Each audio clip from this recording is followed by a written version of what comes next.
y'all? I'm Nikisha. Welcome back to the channel. So today I wanted to jump into some tips for working at home with kids. So recently a lot more of us have been working from home because we're self-quarantining or we're under official stay-at-home orders because of this pandemic that's going on in our country and all over the world. And I've had a lot of moms reach out to me saying, listen, girl, how do you do this? Because I can't seem to get it together. So if you are having some trouble trying to find balance between working from home, being a homeschool mom, and just keeping your sanity, then today's video is for you. Listen, now I know a lot of you are working from home now because your jobs have closed and they have sent you home to do the work. But they must have forgot that we also are homeschooling our kids or quarantine schooling our kids, because what this is, I don't think it's a good reflection of homeschooling at all, but we can save that conversation for another day. And it can be a lot, especially if this is your first time doing it or if you're just not used to it. See, before my daughters and my son went off to kindergarten and first grade, I worked at home with my little ones for just about a year and a half. And I'm not going to say it was the easiest thing, but it is definitely possible. One of the first tips I'm going to give you is to set expectations with your children. You have got to talk to them and let them know what's going to be going on. Obviously, we should have had the conversation with them by now. They should know that they're going to be doing school from home, but they also need to know that mommy has work to do as well. So having that conversation with them basically lets them know that, listen, this is not a free time. I am not out here to just play with you all day or, focus on you all day. Unfortunately, mommy has a job to do as well. So I think when those expectations are clearly set up front and they fully understand what's going on and what has to be done and what your responsibilities are, that they adjust and they work with you much better when they know what's going on. Next, you have to commit to a schedule. Listen, this thing is literally impossible to do without a schedule. You have to come up with something that's going to work well for you and your family and stick to it. Now, listen, when we first start doing this homeschool thing, I was like, oh my gosh, I am so used to doing my work in the morning times when the kids are at school. And so that was an adjustment for me, right? It was an adjustment for me because I was so used to doing certain things during the day. So I had to really adjust that and start doing the kids' schooling in the morning instead of me working in the morning. Now, I'm going to be honest, the first couple of days, it took us a little bit just to get our schedule and our routine ironed out because they were staying up late and child things were all off because they were on spring break before we got our official homeschool order. So we had to get those things together, but committing to a schedule is going to be the best thing you can do for you and them.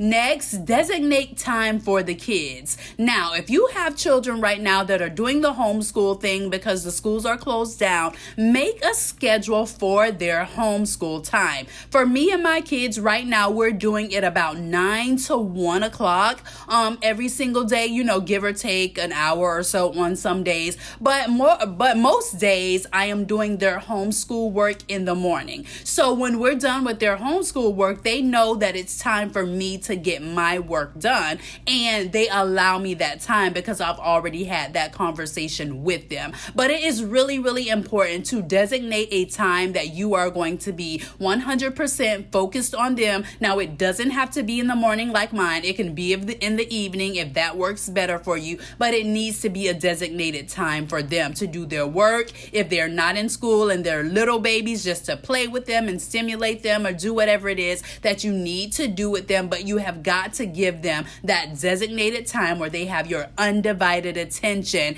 and it works so much better that way. Next, create a dedicated space for yourself to work. So if you are just not an indoors person and you are so used to being out and about and extroverted and all that good stuff, and sitting in the house just does not work for you, and you are able to maybe go outside on your back patio and do some of your work, then make the patio your workspace. Girl, get your ceiling fan back there going, bring you some lemonade out or whatever it is that you need to do to get comfortable. I think it's super super important to have a dedicated workspace. That way your mind knows, okay, it's time to work, it's time to focus, because with all that's going on and all that we're doing, oftentimes it can get hard to kind of focus, And for me, what helps is knowing that I'm going to sit here at my desk, I'm going to look at this computer and I'm going to get some stuff done, right? Or I'm going to sit here and I'm going to record some videos or whatever it is I need to do. Having a specific place where I work seemed to work so much better for me, seemed to work so much. All these work, it's too much work. Next, have activities prepared and ready for the kids while you're going to be working. So for example, if I'm going to be working for 2 hours, say I give myself 2 hours to work or 1 hour to work or whatever it is, I have an activity there for the kids to do. Either, listen, you guys, we're going to be doing blocks and our magnets, or we're going to be doing art. And so you're going to sit here and do this, or maybe they're going to have a movie or whatever it is. I try to give them an activity while I'm working. Since we've been doing this quarantine thing, I have typically been working in shorter spouts, right? So shorter time slots, so that I can go and look in on them, check in on them or whatever, and also get up and stretch my legs. But I think it's super important to have an activity for them to do while you're working and not just let them roam all over or just figure it out for themselves.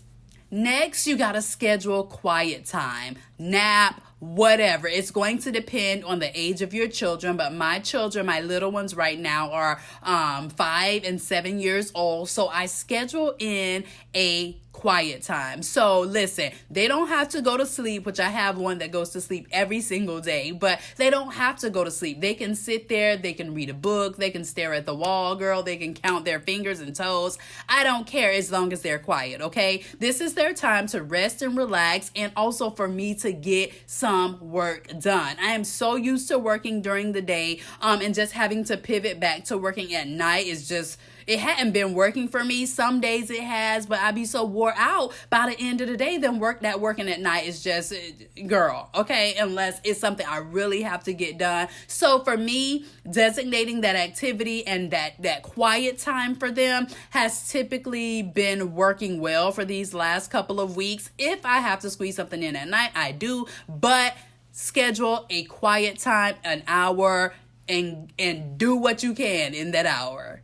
Next, make sure you take plenty of breaks. So like I said, I typically have been working in like 1 hour increments or 2 hours at the most increments, because one, I need to go check on the kids to make sure they're good. Two, I need to give them a snack or something like that. But make sure you schedule in a lot of times to get up, a lot of little breaks. Don't just try to sit there for 4 and 5 hours unless you have a job that does require that. I definitely understand a lot of people, work at home, taking phone calls or things where they really have to be on conferences and everything like that. Now, if you can't, I understand, but try to get up and move your legs as much as possible. Next, make sure you schedule your lunch, right? So that's one of the things that me and my kids have been enjoying. 1 o'clock, we pretty much are done with the kids and we go in and we do our lunch together. We sit there for an hour, we talk, we do whatever, and we sit down and we eat together. I have found that is a clear breaking point between their time and mommy's time. They know when we're done with that 1:30, 2 o'clock or whatever, it is time for me to get my work done. And I'm pretty much doing it from about 2 to 5, 2 to 6, something like that, just to make it, not too long, but I have things that I need to get done. So I have found that scheduling lunch and sitting down and eating together pretty much just as they would at school has been working really, really well for us. And it acts as that clear defining point between now it's mommy's time to work. Also, expect to get interrupted. That's just what it is. They are going to interrupt you with, they won't do this. He took my this or my that. You know how it go. That's, or they're going to be asking for a snack, or they're just going to want to see what you're doing. Expect to be interrupted. That's just a part of it and how it is. Build that time in. Cushion yourself with 10 or 15 minutes expecting that, they are going to interrupt you. If there's a spouse in your home, get them to help you out as much as possible, so that you don't have as many interruptions. Maybe there's an older sibling that can help out with the little things like getting snacks and everything like that. But make sure you expect them to interrupt you. Another thing that's been working for me too is get moving. Make sure that you are getting the kids up and moving around as much as possible. Maybe that is you doing some sort of YouTube aerobic video in the morning or in the middle of the day. Maybe it's you going for a family walk in the morning or evening, taking them out to ride their bikes. Whatever it is that you need to do, I have found that getting them up, out and moving is working really, really well, because guess what? It will tire them out. That evening, when we go on our family walk, it tires them out. They get to bed on time. We wake up on time, and our schedule is on point since we've been doing that, because I'm keeping them on that schedule. Sometimes I will take them out in the middle of the day, but I live in Florida, and the way this heat be set up and the way this pollen is set up right now, I cannot do that all the time. I have bad seasonal allergies, and I don't have time to be mixing up symptoms and girl, no.